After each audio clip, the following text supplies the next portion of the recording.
Again, I am late to this video. As it turns out, I am absolutely horrible at making plans and sticking to them. Though, in my defense, my attention was placed on getting to 1,000 subscribers. Go me. In my last little spout on my life, I covered the atrocities of university, my flawed logic in becoming a primary school teacher, and of course, my most recent and possibly last adult decision, joining the army. Now, this is not something I did lightly. It's obviously a very serious choice to make, and one that could potentially cost me my life.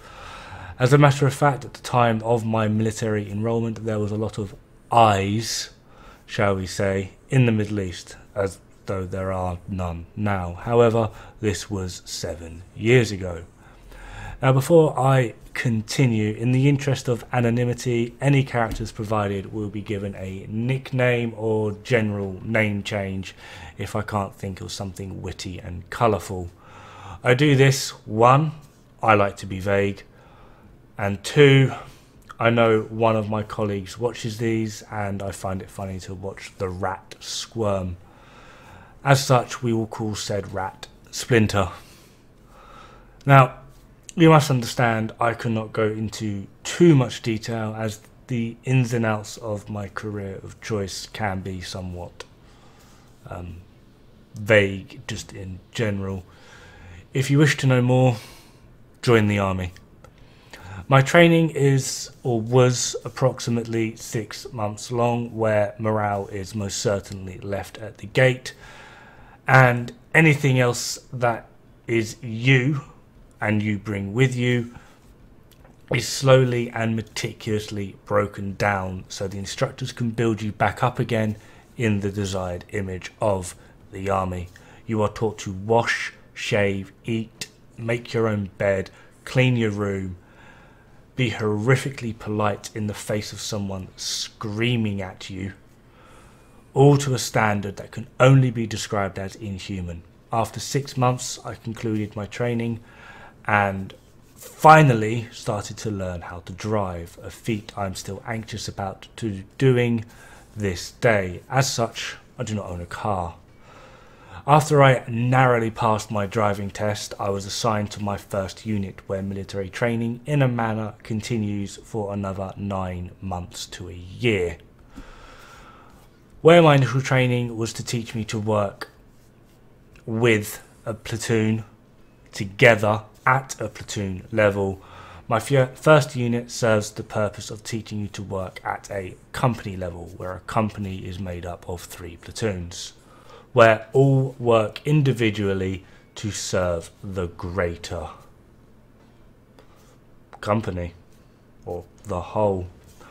Where this phase is supposed to last 9 months to a year, I found myself at this stage for a year and a half, possibly longer, due to passport issues. Contrary to popular belief, even military must go through customs if being sent overseas. It is at this time in this first unit where I met the aforementioned Splinter. We had done many exercises together and always what is referred to in the army as basher buddies. We essentially live in the same hole in the ground and have to work as a pair to serve the subunit or section, which serves the platoon, which in turn finally serves the company. Now, I'm thoroughly making light of this towards him, as Splinter is absolutely not a morning person, and when you are woken up and exercise, it is often first light and very much even more so cold, and some people can simply not handle this.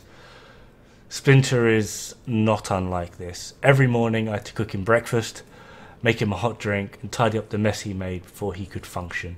In return, he was very polite, understood that I was not like others in the platoon and respected the fact that I didn't often understand other people's behaviour. A translator of sort.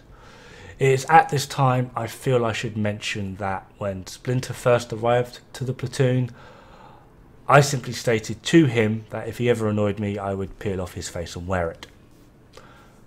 among the worker bees of the military force, nothing really gets to the point like barbaric insults. Of my 7 years in the army, I have known Splinter for 6 of them. We have argued, fought, cried, laughed, bared our souls and bled together. He has been there through some of my most difficult times. He truly is a brother. I just wish he had perhaps a different sense of humour. As he has the sense of humour of a 4-year-old, he honestly finds fart noises to be the most hilarious thing on planet Earth, and will leave him in fits of hysterics for about 30 minutes, and I wish I was exaggerating.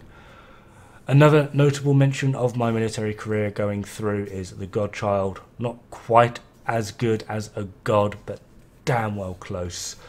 He was one of my instructors through training, and after my time at my first unit, I moved to the second, which is where you enter a green rotation. He was my new platoon bloke. The Godchild was nothing short of the Godchild. He instantly recognised I was not like the others, and that there was something very different about me, and adapted his training style towards me to be beneficial, or as beneficial as possible, really. Often just lending me the instructor's manual and letting me read the chapter that we were being taught that day, instead of doing practical demonstrations, as I generally learn better by reading than seeing or playing.